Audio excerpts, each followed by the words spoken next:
নারায়ে তাকবীর এইটাও সহ্য করতে পারে নাই, মাইক কেড়ে নিয়েছে। কথা বলে না কেন?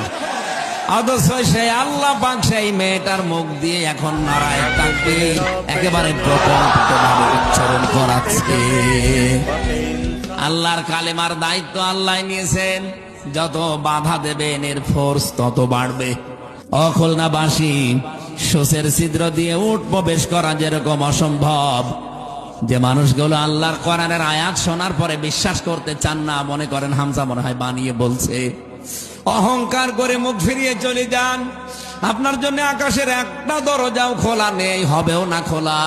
জান্নাতে যেতে পারছেন না, পারবেনও না যতদিন সুসের ছিদ্র দিয়ে উঠ যেতে না পারে।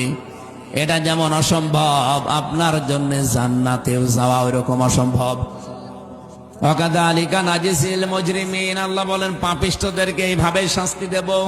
শাস্তির ধরনও আল্লাহ আয়াতের পরে দিয়েছেন, লাহুম মিন জাহান্নামা মিহাদু ওয়া মিন ফাওকিহিম গাওয়াশ ওয়া কাযালিকা নাজিসিজ জালিমিন। আল্লাহ বলেন কবরে রাখার পরে উপরে ফুল দেবে আর নিচে দিয়ে আমি আগুন লাগিয়ে দেব। আল্লাহ পাক বলেন উপরে চাদর বিছিয়ে দেব, জাহান্নামের আগুনের চাদর।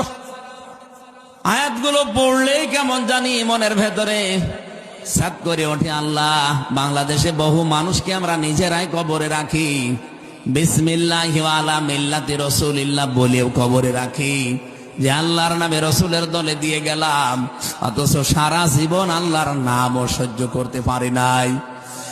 নারায়ে তাকবীর এইটাও সহ্য করতে পারে নাই, মাইক কেড়ে নিয়েছে। কথা বলে না কেন? অথচ সেই আল্লাহ পাক সেই মেয়েটার মুখ দিয়ে এখন নারায়ে তাকবীর একেবারে প্রকম্পিতভাবে উচ্চারণ করাচ্ছে। আল্লাহর কালেমার দায়িত্ব আল্লাহ নিয়েছেন। যত বাধা দেবেন এর ফোর্স তত বাড়বে। এটা খুলনা দিয়ে যে গাড়ি যায় ইন্টারসিটি ট্রেন, কেউ যদি মনে করে